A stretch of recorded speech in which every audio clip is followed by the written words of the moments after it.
human being, then it's got to be equal to the rest of us. I don't think it's a human being. I don't think it's a person. See, now person is different than human. Human's a biological scientific term.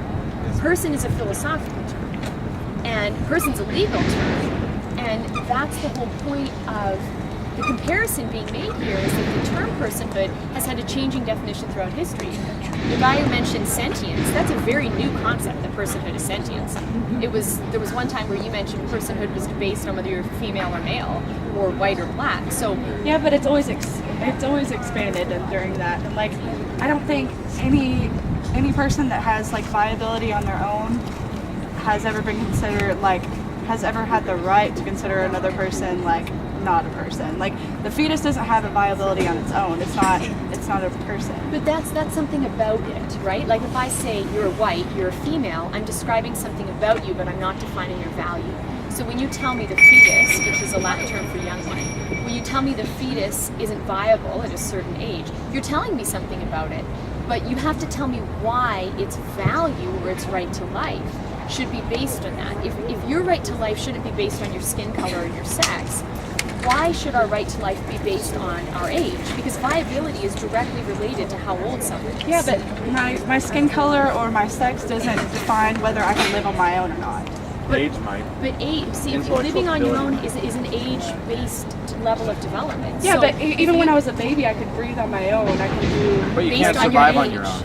Yeah. Now the preborn child also breathes on its own and obtains oxygen through the umbilical cord. Yeah, but it uses the mother for that. It respirates. Sure, and maybe not. all born children. I often think that we're often not around infants enough.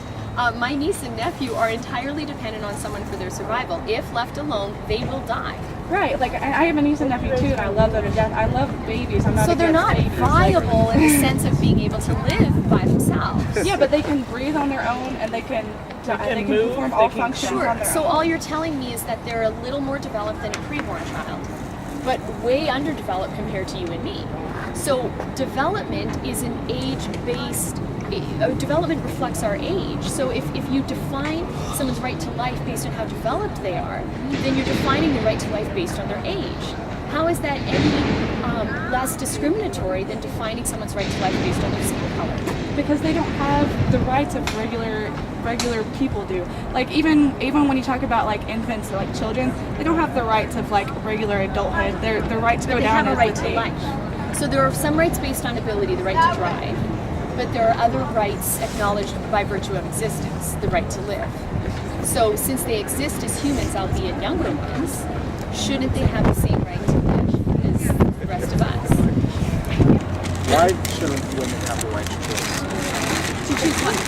Why shouldn't? What do you mean to choose what? I mean, Well, you didn't finish your we know. sentence. No, we know exactly what we're talking about. But No. that's not the right to choose an abortion. The legal what's an right to abortion? Yes. The right to terminate. And what's a pregnancy? She has her offspring. So you're asking me, why doesn't a woman have the right to end the life of her child? Well, because human beings are So we're evil. talking about the legal, well, it should have been more specific, the legal right to abortion. Why, if you believe that I it's had my wrong, sandwich in my hand. I was why should the government impose that belief on every other woman? Because it Why already should they imposes not? that belief when it makes women go to jail for drowning their children in the bathtub. I think that's a double standard and that needs to be addressed, but that's not what we're discussing here right now. The only difference between a child drowned in the bathtub and a child aborted is age. They maybe can't feel pain and can't think and can't reason because they're younger. So you're picking on people because of their age.